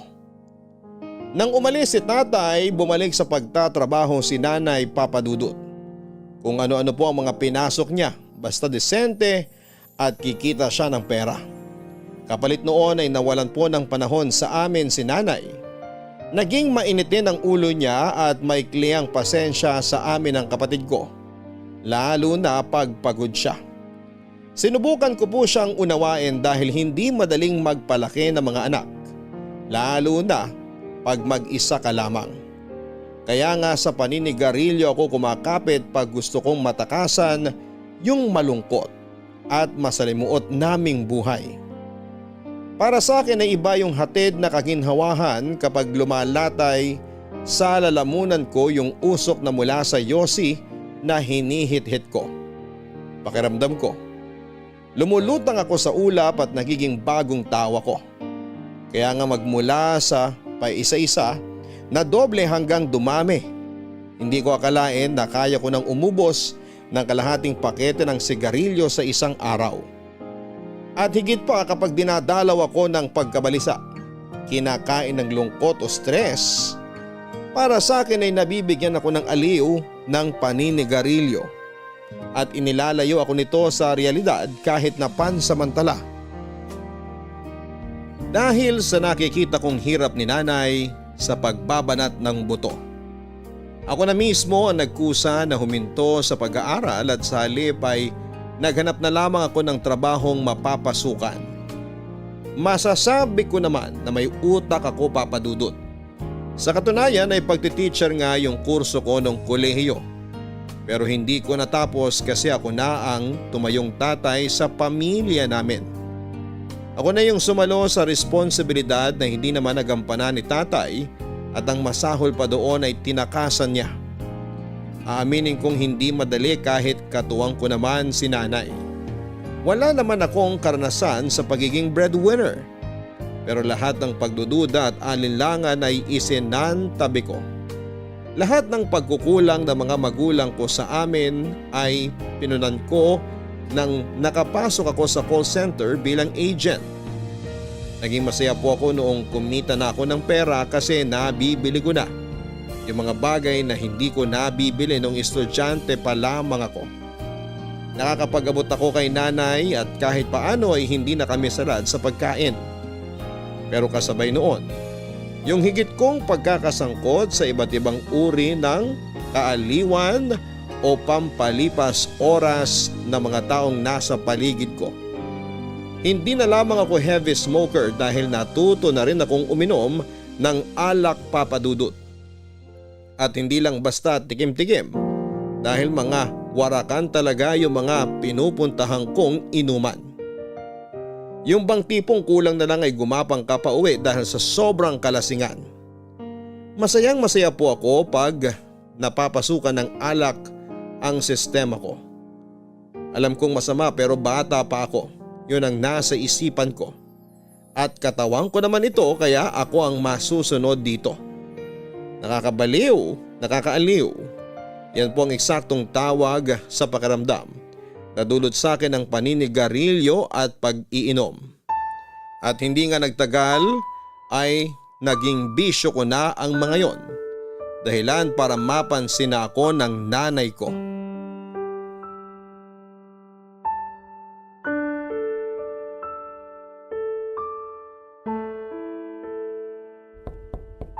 Sino ba yon?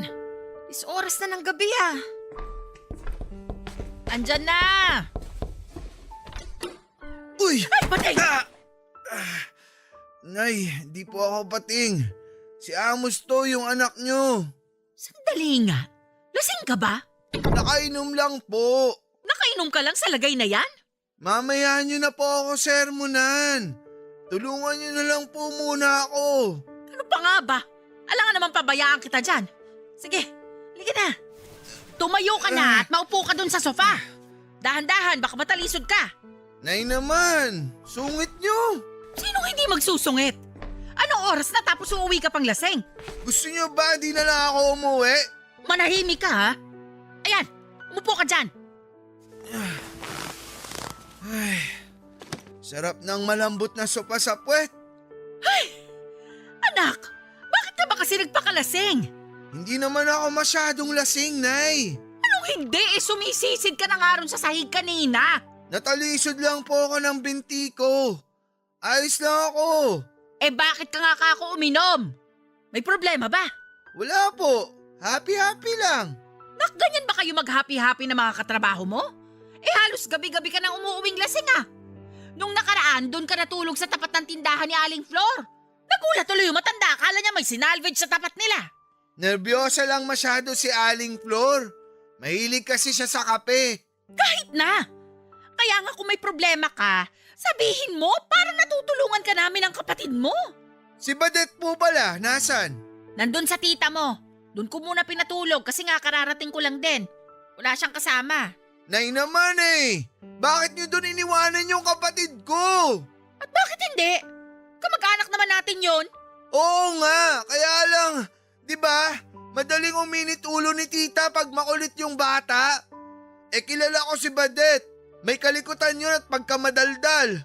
Baka pinagalitan na yun doon. Tara po, sunduin na natin siya. Ay nako, bukas na. Wala nang tricycle papunta sa tita mo. Ayoko maglakad. Ganyan naman kayo eh. Anong ganyan naman kayong sinasabi mo dyan?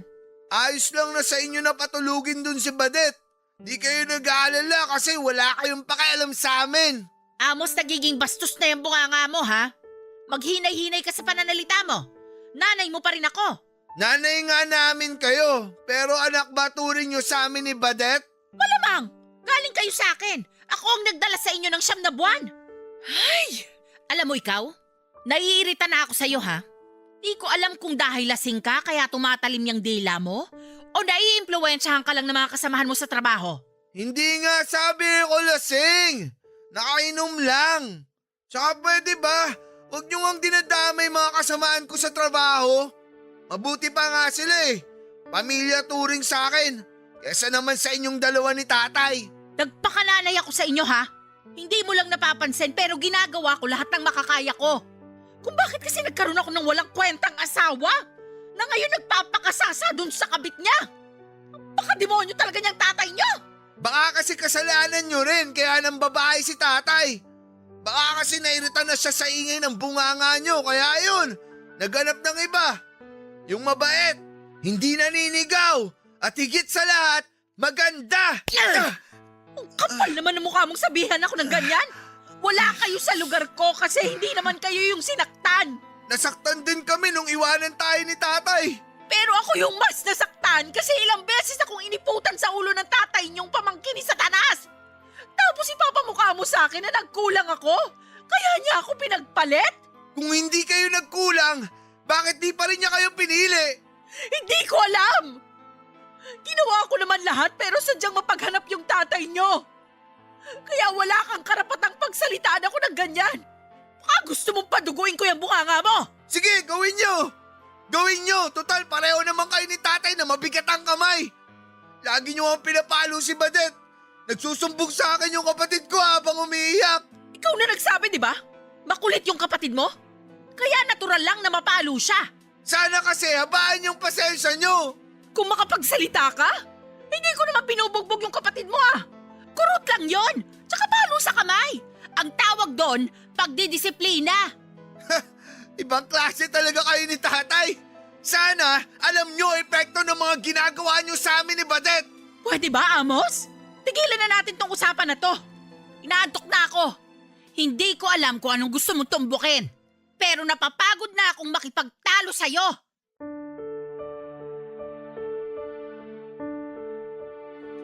Hindi po totoo na kapag lasing ka, hindi mo alam ang mga sinasabi at ginagawa mo.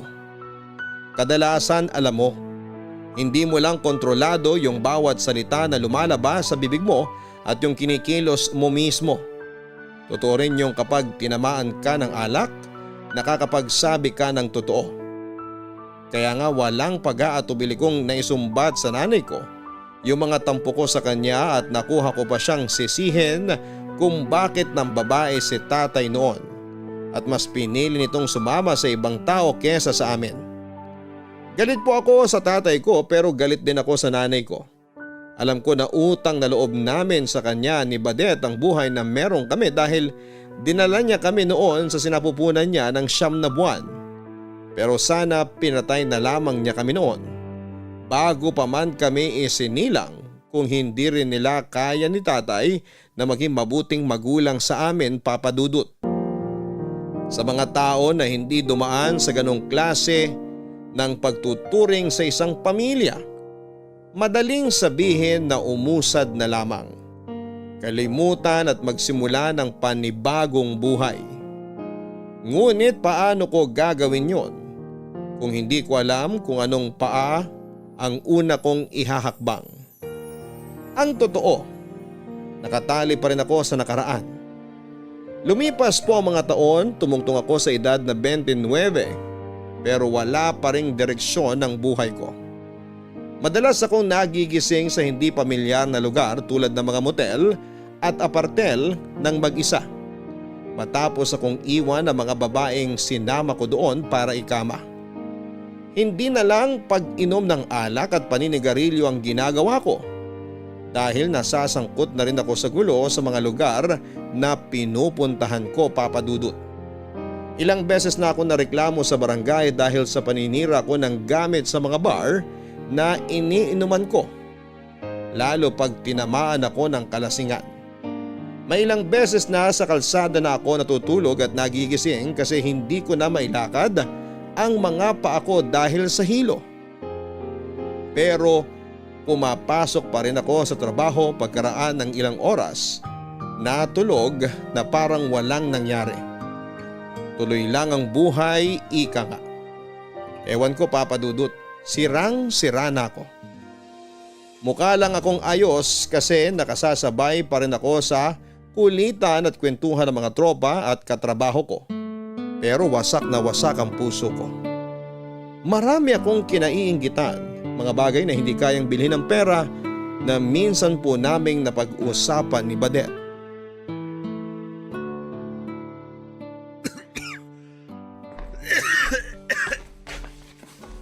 Kuya, ito tubig. Mukhang masama na yung ubo mo ah. Pa-check up ka na kaya. Ayos lang ako, Badet. Nasamid lang ako. Akin na yung tubig. Salamat. Hindi ganyan yung ubo ng nasamid. Tsaka parang nung isang araw pa yan ah. Sabi ni nanay di ka raw pumasok ngayon kasi masama pakiramdam mo. Masakit lang ulo ko. Pero wala naman akong lagnat. Ayokong umarap sa computer at tumanggap ng tawag pag ganito pakiramdam ko. Madali uminit ulo ko. Pero ayos lang talaga ako. Di mo kailangang mag-alala. Sa katunayan, medyo guminhawa na nga pakiramdam ko kasi nakatulog ako ng mahaba. Puyat lang siguro to. Madalas ka bang puyat? Medyo, kasi paiba-iba shift ko eh. Minsan pang-araw ako, minsan pang-gabi. Kahit ilang taon na ako nagtatrabaho sa call center, di pa rin sanay katawan ko sa pabago-bagong schedule. Kuya, alagaan mong sarili mo. Huwag mong abusuhin kasi hindi ka na bumabata. Mahirap magkasakit. Alam ko naman yun at salamat sa pagpapaalala pero kaya ko na sarili ko. Malakas yata tong kuya mo. Sige, sabi mo yan eh. Nga pala, kumusta ang pag-aaral mo? Mabuti kuya. Masaya ako sa kurso ko. Nag-e-enjoy ako sa klase. Yun yung mahalaga. Kasi pag hindi ka nag-e-enjoy sa pinag-aaralan mo, sayang naman pinapasok mo. Natanong ko kasi napagkwentuhan namin ng katrabaho ko yung kapatid niya. Siya rin kasi nagpapaaral dun. Ayun nga, gusto nun mag-masscom pero pinakuha sa kanya ng katrabaho ko tungkol sa pagbibusiness. Ano nangyari sa kapatid niya? Panay bagsak yung grado. Tumataginting na 5. Tapos meron ding incomplete. Ah, ganun ba? Nakakalungkot naman. Pero kinausap niya na ba yung kapatid niya? Kinausap niya kaya nga niya nalaman na hindi pala tumasaya sa kursong pinakuha niya. Ayun, pinalipat na lang niya sa gustong kurso. Sana maging maayos na yung pag-aaral ng kapatid niya. Pero grabe yung gastos. Medyo mahal din kasi per semester sa college na pinapasukan ng kapatid niya eh. Naiintindihan ko rin naman yung kapatid niya kasi mahirap pag-aralan yung kursong di mo gusto. Pero gets ko rin yung katrabaho mo. Baka may dahilan kaya yun yung pinakuha niya sa kapatid niya. Oo, kasi gusto nun magnegosyo. Di rin naman siya college graduate tulad ko. Kaya sa kapatid na lang niya pinasa yung naunsyamin niyang pangarap. Pero mali pa rin yun. Lalo kung wala sa kursong yun yung puso ng kapatid niya. Kaya nga ikaw, hinayaan kita na kunin yung kurso na gusto mo. Kasi ikaw naman yung papasok sa eskwelahan araw-araw para mag-aral, hindi ako. At pag di ka masaya sa pinag-aaralan mo, di ka rin gaganahan. Kaya nagpapasalamat ako sa'yo kuya kasi pinag-aaral mo ko.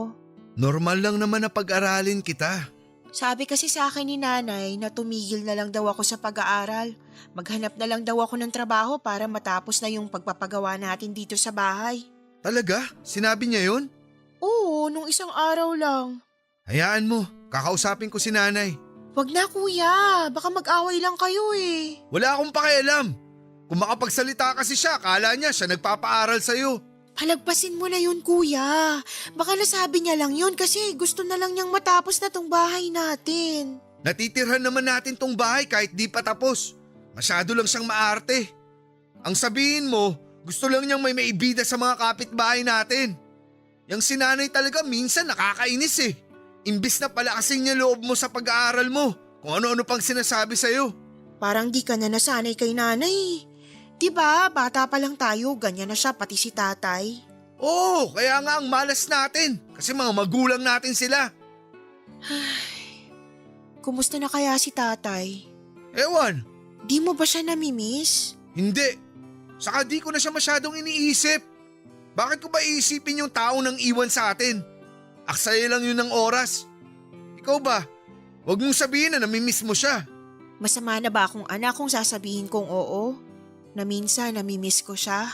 Di ka masamang anak. Kung yan yung nararamdaman mo, wala namang mali dyan.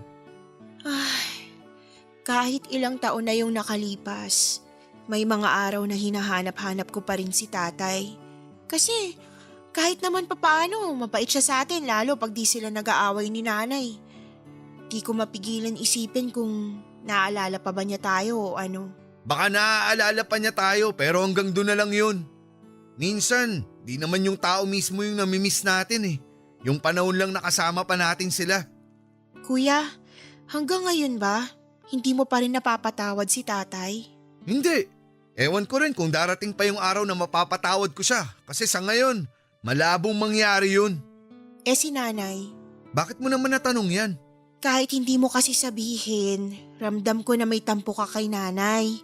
Tsaka, naririnig ko kayong nagkakasagutan. Hindi ako bingi at ayoko magbulag-bulaga na may mali. Ay, sorry Badet. Di ko sinasadya na marinig mo pa yon. Ayos lang, kasi totoo naman yung mga sinasabi mo sa kanya na palaasa siya at pinagsasalitaan tayo ng kung ano-anong di maganda lalo na pagpagod siya. Ako rin naman may tampo sa kanya pero sinasantabi ko lang kasi nanay pa rin natin siya Wag na lang talaga niyang uulitin yung sinabi niya sa'yo kasi di ko na yun palalagpasin. Basta mag-aral kang mabuti. Yaan mo na si nanay.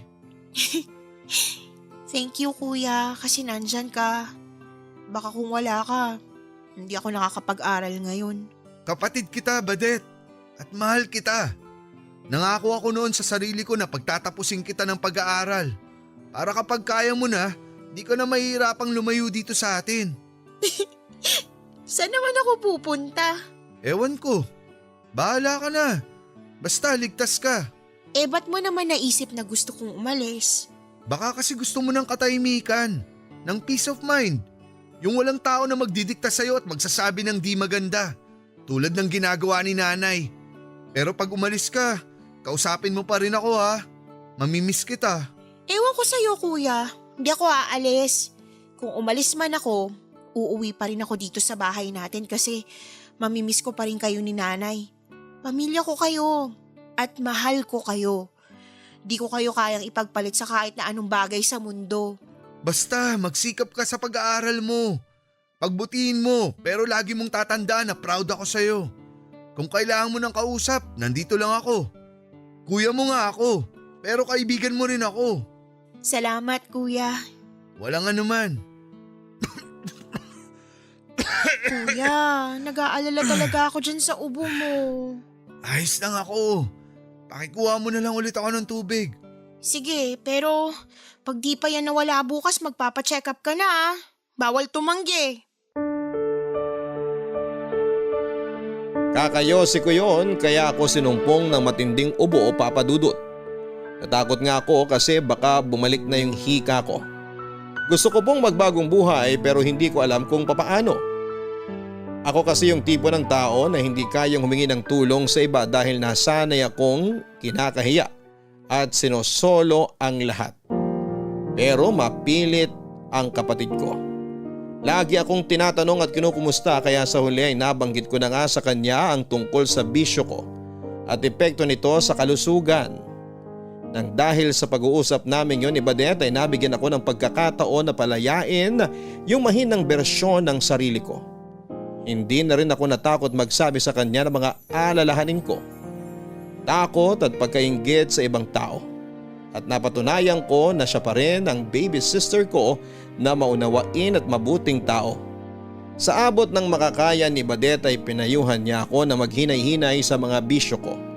Lalo na at hindi na ako pumabata. At kahit mahirap sa akin na tuluyang ihinto ang paninigarilyo ay sinubukan ko papadudot. Kaya lang hindi pala ganong kadaling bitawan yung kinasanayan mo na kahit na ginagawa mo naman ang lahat. Napatunayan ko po yon dahil nakamamatay po ang pakiramdam noong nagbawas ako ng yosi. Kung dati kaya kong umubos ng kalahati hanggang isang kahang sigarilyo, nagbawas po ako hanggang sa nakatatlong stick na lamang ako. Pero naglalaway po ako papadudot para akong asong nabubuwang. Hindi rin ako makatulog ng maayos, gawa na rin ng paiba-ibang schedule ng shift ko. Mas kinakain ako ng kalungkutan.